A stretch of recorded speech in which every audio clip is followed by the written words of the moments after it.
រដ្ឋអាមេរិកបានដាក់ពង្រាយនាវាចម្បាំងដ៏មានអានុភាពនិងយន្តហោះចម្បាំង F-35 បំបាំងកាយចូលទៅក្នុងតំបន់ប៉ាស៊ីហ្វិកខាងលិចដើម្បីជួយតៃវ៉ាន់ក្នុងករណីចិនប្រែក្លាយសមយុទ្ធទៅជាសមរភូមិជាក់ស្ដែងនេះបើយោងទៅតាមសេចក្តីរាយការណ៍របស់ Eurasian Times និង News on Air សារព័ត៌មានដែលផ្ដោតទៅលើកិច្ចការពារជាតិមានមូលដ្ឋាននៅឥណ្ឌាទាំងពីរនេះរាយការណ៍ថាសហរដ្ឋអាមេរិកបានរំកិលសពាវុធកំណាយរបស់ខ្លួនទៅជិតកោះតៃវ៉ាន់ចាប់តាំងពីថ្ងៃទី30ខែធ្នូឆ្នាំ2025មកពលគឺមួយថ្ងៃប៉ុណ្ណោះបន្ទាប់ពីចិនបានឡោមព័ទ្ធតៃវ៉ាន់ពីទិសទាំង6នៅក្នុងសមយុទ្ធយុទ្ធធរឆ្នាំ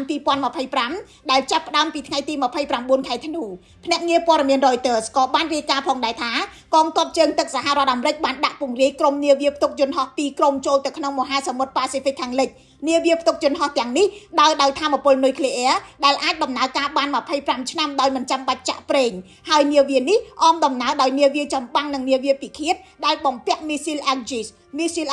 មានសមត្ថភាពស្ទាក់ចាប់យន្តហោះចម្បាំងស្ទាក់ចាប់មីស៊ីលដែលមានប្រព័ន្ធនាំផ្លូវនិងបំផ្លាញមីស៊ីលផ្លោងគ្រប់ប្រភេទដែលផ្លោងចូលទៅក្នុងដែនសមុទ្រនិងលំហអាកាសទន្ទឹមនឹងនោះសហរដ្ឋអាមេរិកក៏បានដាក់ពង្រាយយន្តហោះចម្បាំង F-35B ផងដែរ F-35B ជាយន្តហោះបំបាំងកាយចំនួនទី5ដែលរ៉ាដាមិនងាយរកឃើញវាមានឧបករណ៍ចាប់សញ្ញាទំនើបនិងប្រព័ន្ធសង្គ្រាមអេឡិចត្រូនិកដែលអនុញ្ញាតឲ្យអ្នកបើកយន្តហោះរកឃើញនិងវាយប្រហារគោលដៅដោយផ្អែកទៅលើទិន្នន័យសមរភូមិជាក់ស្ដែងហើយវាក៏មានភ្ជាប់ជាមួយនឹងបណ្ដាញនាវាចម្បាំងទៀតផងបន្ថែមពីលើនេះ F-35B អាចហោះនិងចុះចតបញ្ឈរយ៉ាងលឿនរហ័សដោយមិនត្រូវការផ្លូវរត់នោះឡើយនេះបើយោងទៅតាម News on Air ចំណាត់ការរបស់អាមេរិកកើតឡើងស្របពេលដែលអាមេរិកជំរុញឲ្យចិនបញ្ឈប់ការឡោមព័ទ្ធកោះតៃវ៉ាន់ជាបន្ទាន់ដោយអាមេរិកចាត់ទុកថាសមយុទ្ធរយៈពេល10ថ្ងៃដែលចិនឲ្យឈ្មោះថាបេសកកម្មយុទ្ធធរឆ្នាំ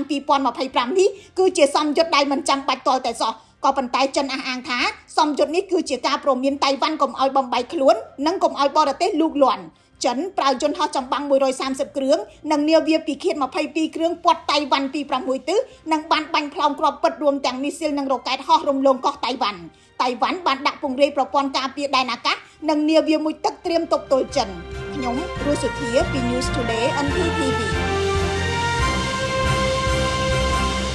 GAC គឺជារថយន្តគុណភាពខ្ពស់របស់ប្រទេសចិនបំពាក់បច្ចេកវិទ្យាទំនើបនិងមានតម្លៃសមរម្យបច្ចុប្បន្នរថយន្ត GAC កំពុងទទួលបានការគាំទ្រនិងពេញនិយមពីអ្នកប្រើប្រាស់នៅកម្ពុជានិងជុំវិញពិភពលោករថយន្ត GAC